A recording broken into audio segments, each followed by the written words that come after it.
Adam here from Next Level Radio. I had the fantastic opportunity to speak with Morris Levy, one of the producers of the new film Affluenza, starring Ben Rosenfeld, Greg Sulkin, Nicola Peltz, and Grant Gustin.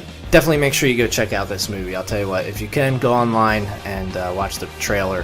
It looks really good. Morris has done some fantastic stuff in the past, so definitely check it out. Opens in theaters July 11th. And also make sure you follow the movie on Twitter for updates at Affluenza Film. I want you to make sure you also subscribe to us on iTunes so you can download all our podcasts and guest spotlights and take them on the go with you. You can also stream them online as well as check out blogs from all our on-air staff, find out when our live shows air, as well as stream previous shows and guest spotlights as well. It's nextlevelradioonline.com. You can also follow us on Twitter at NXTLevelRadio and like us on Facebook, facebook.com/NextLevelRadioOnline. Again, I want to thank you for tuning in and check out Affluenza in theaters starting July 11th. If you want to hear a recap of this interview, then make sure you listen to the Showcast with myself and co-host Ben Beck, July 13th. If you missed it, you can podcast it or stream it on our website. Don't worry. Well, that's enough talk. Let's get to the interview. Thanks again.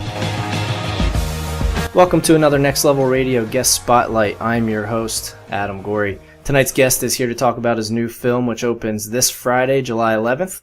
It's a film about a young photographer who moves to wealthy Long Island in the summer of 2008 and gets caught up in the intoxicating temptations of money, sex, and privilege. Joining me on the Next Level Radio hotline, please welcome the producer of Affluenza, Morris Levy. Morris, how you doing? Good, Adam. Thanks so much. Thanks for having me. Yeah, I'm really appreciative that you took the time to give us a call. The film, like I said, releases this Friday. So for anyone who may be listening who isn't familiar with the film or maybe hasn't seen the trailer quite yet, first off, I recommend seeing the trailer. It looks really good. Could you tell us a little more about it? Sure. It's basically sort of a Great Gatsby for the young generation. It was set in 2008, right before the financial crisis hit, and it's about a young guy from the Midwest who comes to spend some time with his aunt and uncle and family in Great Neck, Long Island, which is a very wealthy area, very well-known area, sort of like the Beverly Hills East. Mm-hmm. And he gets caught up in the money, the glamour, the sex, the drugs, and everything, and he ends up becoming accepted into the whole big scheme, and what takes place and what goes on, and how the financial crisis hits, and how everybody reacts, and what happens to that whole wealthy society. Yeah, and I think it really. Go ahead. Oh, go ahead. I'm sorry. I was just gonna say, I think Great Gatsby is a good comparison. Yeah, it really does follow along the Great Gatsby, but it's definitely for young generation, and there's some other stuff in there that moves away from the Gatsby, but some stuff that moves towards it. So it's very interesting.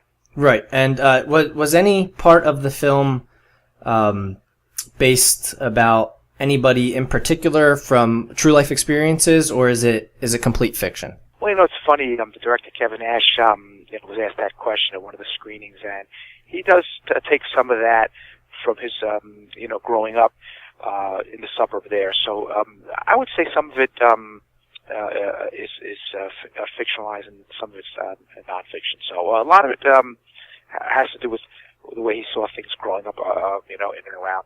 Yeah, I was gonna say, because I mean it does seem like one of those films that could happen, especially today's, and I guess I'm only 27, so I can't really speak for today's youth, but it just seems like there is this area, especially amongst wealthy youth, that of this like privilege and maybe a little bit of sense of entitlement maybe. Yeah, no, it's true. If you look, I guess the world is becoming much more entitled. It's a different way of living, with the internet and the social media and things like that. There is a lot more sense of entitlement. Back in the day, when our parents or we grew up, it was much more, grinding it out. Right. In service industries, everybody was out there pounding the pavement. Today, people are sitting on their computers and trying to make a living off their computers, and the parents today, I think, are much more involved in their kids' lives. When I grew up, when I drove my bike, I played Little League. I played sports after school. My parents weren't, at every single game, and and involved in every little thing. And today, it seems like the parents are at every game, all these travel leagues and things like that. They're involved in. So, it also, doesn't help the situation today with the kids as much. So they're much more involved. So, I think the kids become more entitled with all that stuff surrounding them. Yeah, and plus everybody now wins a medal when they're in Little League and everything like that. Everybody gets a trophy. It's so true, and it's unbelievable. It's like I went to my daughter's graduation of high school, and they showed a page where the awards were given out. There must have been like 70 awards. I'm like, geez, when I went to school, they gave out 2 or 3 awards. It was like 70 awards. I couldn't believe it. Yeah. So yes, it's definitely a different society, and the kids are definitely, I think, have become more entitled. Not their fault at all. No, just, it's just kind of how society has. I mean, you could call it evolving.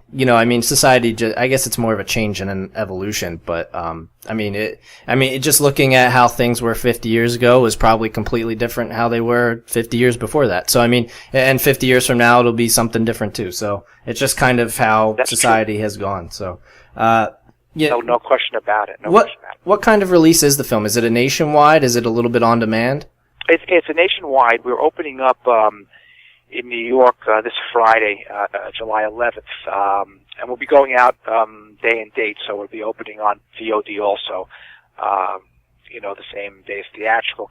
And then on July 18th, we'll open up in LA, and then the couple weeks following that, it'll be Miami, Houston, Orlando, Chicago, Cleveland, Detroit. So the rest of the country. So it'll be about 10 of the bigger cities, and we'll go from there. Okay, so it's a little bit limited at first, but eventually working its way to nationwide.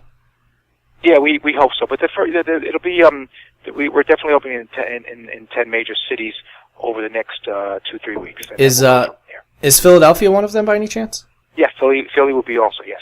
Okay, cool. Because our station's pretty. I'm in Allentown, but my co-host lives in Philadelphia, and I'm often traveling down there, so it's definitely something I want to check out because, you've in the past worked with a lot of really good actors, including Paul Rudd, John Hamm, Cuba Gooding Jr., Rosario Dawson, and Jessica Alba.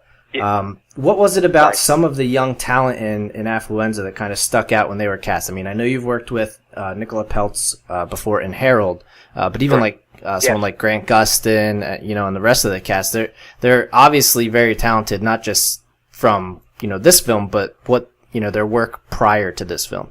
Yeah, it's a good point you brought up. It's funny because when I cast Nicola in Harold, she was 10, 11, 12 years old. I can't remember. And she was so talented. Right. I was watching her, and she came, and she loved to be on set, and she was working. And I told some agents in Hollywood, I said, you got to look at this actress. She's very talented. She's great. And everybody hears the same thing from people. But once they took a look at her, she ended up getting signed on pretty quickly, and her career has taken off. And she's a great talent. As far as the other guys, as you could see, from Greg and Grant and Ben, where their careers went in the last, 12 to 24 months. I mean, Ben Rosenfeld, who's just a phenomenal actor, has a wonderful recurring role on Boardwalk Empire as Nucky Thompson's nephew, and he's just fantastic.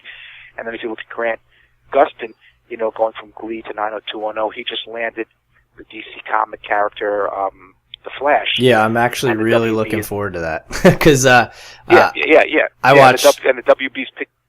Okay. No, I was just gonna say I watch Arrow, which is also on the CW, which is about the Green Arrow, and they had Grant on for a couple episodes to kind of get you ready for the spin-off of The Flash. And I mean, like you had mentioned, with him being on Glee in 90210 and then going to The Flash, I mean, it really flexes his acting muscles. You know what I mean? I mean, they're two completely different roles. No question about it. So, that's premiering in the fall, so that's a big role. Of course, Nicola now is just coming off of Transformers, where she played, the female lead opposite Mark Wahlberg. Right. So she got that. And then, if you look at Greg, Greg coming off of Wizards of Waverly Place, Pretty Little Liars, he landed the leading role in a show called Faking It for MTV, and that just got renewed for another second season. So all the 4 leads have really done incredibly well. So so it's a little bit luck on our part, but a little bit of talent and our director for casting them. And so they're all great actors, and their careers are going to go a long way, I think. Yeah, I was gonna say, I think, when you look back at it, maybe 5 or 10 years from now, having those 4 in the same film, I think people are going to look at that as maybe kind of like a steal. You know what I mean? Like getting those 4 of that level, of that caliber in the same movie. It's true. But you know what's funny? At some of the screenings we went to, it seems like the interest also really comes towards Steve Guttenberg. Because everybody is like, we had a screening last night, and they're like, wow, I can't believe Steve Guttenberg was in the film. Like, it seems like, people looking forward to seeing Steve also. So it's funny. Just funny. and Nicola actually filmed Transformers after this film, correct? Yeah.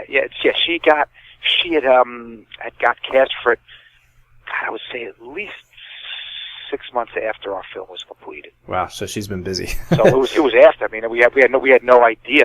All of these actors. I mean, Ben, as far as Boardwalk Empire, got casted later. Same with Grant with The Flash, and same with Greg with Faking It. All of them were cast way after, and we had no clue where they were going next. So it was like it just worked out well for us. Yeah, and the fact that I think Transformers, the fact that it released a couple weeks ago, I think will actually help this movie because, Nicola might not have been quite on people's radar until maybe Transformers being such a blockbuster film that it was. And now that she's on people's radar, I think people are going to be looking for her, looking for other movies that she's in, and they're going to see this. They're going to see that's coming out, this week. And I think that's really going to help it. I do too, and I think they'll be pleasantly surprised because in this film, she really tests her acting chops because she is the lead female, and she's and she has to maneuver a relationship in the film between 2 guys, and then also to deal with her cousin Ben, who, like I said, who's the lead, also moves in from the Midwest to live with her and her family. So she really deals well with the 3 guys. She's quite an actress. I mean, she's a real talent, and she has that Bates Motel that she's doing too. So that's I think probably in the fall there'll be some more new episodes with her in it also. So she's a real talent. Yeah, I was gonna say, and I think this role actually, and I've seen the Transformers, the new one. She's she's older now. She's 19, but in that film, she's still playing Mark Wahlberg's kid. And even though she is somebody else's kid, living with her parents in this film, it's still more of a little bit of a mature role than Transformers was. And I think it's more of a mature role for pretty much all 4 of them. And I think, is Grant the oldest one at 24? Yeah, I would say he is. I think Greg is 22, Nicola's 19. I don't know Ben's age. I think Ben's also around Greg's age. So yeah, Grant would be the senior, the young senior of the group. Yeah, so I can't imagine doing a role like this. Obviously, I'm no actor, but having to just seeing what they've done with the film, doing this 5 years ago when I was 22 or 23. I mean, it's definitely. Yeah, no, go ahead. Yeah, it's unbelievable. And they were so great on set. I mean, the shoot at some days were more trying than others, especially with the party scene, the white party scene. But they were just unbelievable. You can't believe they were so professional. You think they'd been acting for 30 years. I mean, they just were so calm, so cool, and they were just wonderful to work with. Every one of them. It was amazing. Yeah, it was amazing. I think that's definitely going to show on screen for sure. Talking about your past works a little bit, you've been part of comedic movies like The 10, and like I said before, Harold, and then also more dramatic features like Decent, and now this one with Affluenza. What genre do you prefer? Do you have a preference? It's funny. I like comedies, and I do like based on true story type of films. In this business, it's sometimes you have to make what you can get made, not what you want to get made. Right. But if I had my preference, it would be comedies and true stories. I have the rights to Rocky Marciano's life story. Oh, really? Of course, Marciano was a great fighter, and retired at 49 and was the only undefeated heavyweight champion. But it's a tough film for me to get off the ground, just for a lot of reasons. But those are the films I would prefer to do. But again, like I said, sometimes you find a great script that you say, hey, you know what, this is a film I need to make. So it's a double-edged sword. But if I had my way on every film I could do, it'd be basically comedies and biography. Okay, yeah, because I definitely want to check out, among your other films, but The 10 really stuck out to me. Just the cast on it was amazing. Yeah, we had a good time shooting that. We just every day, we got another call from our casting director. Oh, this one's on. This guy's on. This guy's on. This guy's on. And it was just a lot of fun because it was interesting. Some guys some people like Winona Ryder was on for a good portion of the shoot, but then you'd go on and maybe Jason Sudeikis was only on for 3 days. But some people were on longer, some people shorter. But it was just a fun shoot because every day somebody else was walking through the door, and we had a lot of fun with it. We actually premiered it at the Sundance Film Festival, and it was just from day one, it was just a fun experience. And Paul Rudd, working with Paul, is great. He's just a wonderful guy and a great talent. And David Wayne, the director, did such a good job, and Ken Marino, who wrote it. So it was a whole nice group. It really was. Yeah, I was gonna say I could, when I was watching the trailer for it, I could tell David Wayne was the director for it because of Role Models, and a lot of the people. Now this came out actually before Role Models did, but a lot of the people in Role Models show up in the 10 as well. Yeah, it's true. David has and Ken Marino, who's his writing partner, has their favorites that they like to bring around. Just like I guess Adam Sandler has his favorites. So and he tries to work with some of the people he's familiar with, he gets along with, and that's talented. So he does have a good group, and some of that was brought to from Wet Hot American Summer, which he brought some of his talent from that to the 10. So it really worked out well. Right, and looking at now, I have said this many times. I look at IMDb. I just don't always take it to heart because it's not always right. But looking on there, at least, I want to talk a little bit about your future projects. On there, it says Sure. Cop Show with Colin Quinn and Jerry Seinfeld, and then another one called Juvie. Yeah. The Cop Show. Colin Quinn wrote it, directed it, and the star of it. And the pilot episode, Jerry's in, and he's been very helpful in the project, in every which way, and so we're moving on that, and we're working on placing that show now. Okay, yeah, and I saw Tom Papa was listed in the credits somewhere. Yeah, Tom Papa. He's hilarious. Nick DiPaolo, Jim Norton, Robert Kelly. We had a host of. It was wonderful. We had a bunch of the comedians, and they would just go off in the middle of shooting, and we picked up a lot of good stuff, and it's going to be quite a show. I mean, the show hopefully, we'll start regrouping and shooting other episodes in the fall, and we got some great stuff. Colin's written some great stuff, and we have some great people that are going to be on the show, so it's going to be a lot of fun. Yeah, definitely. And then it says Juvie is still filming. Is that right? Juvie's now in post. Okay. They have to update their site. We just finished shooting it. Yeah, I know. We got to update. We just finished shooting about a month ago, and that has Jared Gilman, who was the star of Moonrise Kingdom with Bruce Willis, who did a great job, and he's the lead, and Eric Roberts plays his father, who's just a great actor. So it was a wonderful shoot, and that is now in post. Okay. All right. Well, I know we got to wrap up, but before we get going, we like to end our interviews with what's called a rapid fire. It's basically just a few quick questions to kind of get to know you personally a little bit better, and just real quick, first thing that pops into your head, stuff like that. Okay. Sure. Of course, please. Okay. First one. What would be your favorite piece of technology? I guess it would be the Apple iPhone. Okay. Yeah. I mean, I was actually. Because I said between that and the iPad, I live on them, so it's a great piece of technology for me. Yeah, I was going to say, because I was talking to somebody about this earlier. Apple kind of invented the smartphone, basically, and I can see them actually eventually playing a little bit of catch-up, maybe, with the droids, because now, they like to stick to their guns, but what they do works, so, I mean, they don't have to change much. Yeah, that's true. It's true, and I didn't love the whole idea originally of a computer with a phone, but I got used to it, and it serves its purpose. Yeah, definitely. Second question would be, if they made a movie about your life, who would you cast to play you? That's a good question. Yeah, it is a tough one. It's a very tough one. Who wouldn't want Brad Pitt playing him? There you go. Or if it's if it's a rougher side of my character, maybe Tom Hardy. But oh, that's a good one. Yeah, so it depends, but either one would be fine. You actually, it's funny because you'll always ask the same rapid fire questions, so we kind of cycle them around a little bit. And I think this is only the third or fourth time I've asked that, and you're the second person to say maybe Tom Hardy. Yeah. Well, Tom Hardy doesn't come to everybody's mind, but he's a wonderful actor. He is a great actor. He's got a great look. So he'd be great. Can't go wrong. Third one. No, you definitely can't. What's your favorite TV show of all time? That's a good one. Well, I love The Odd Couple. Okay. I could watch it. I could watch it forever. But I wouldn't sell short any Three Stooges shorts, Abbott and Costello, or The Honeymooners. Okay. All great answers. Last one for you. If you had to eat one meal for the rest of your life, what would it be? Pizza. Pizza? Any particular kind?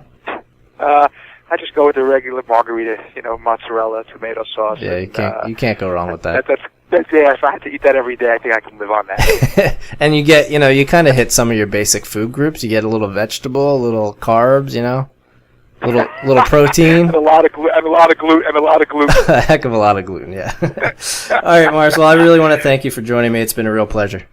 Thanks for having me. I really appreciate it. I enjoyed the show, and good luck with everything this summer. Yeah, thank you. Make sure you go see Affluenza, releasing this Friday, July 11th. For more info, you can actually follow the film on Twitter at Affluenza Film. Also, go watch some of Morris's other films, too. Like I said, The 10 looks fantastic. Thanks for tuning in. You can find more guest spotlights at nextlevelradio.com. I'm Adam Gorey. That wraps up another Next Level Radio guest spotlight. I'll see you next time.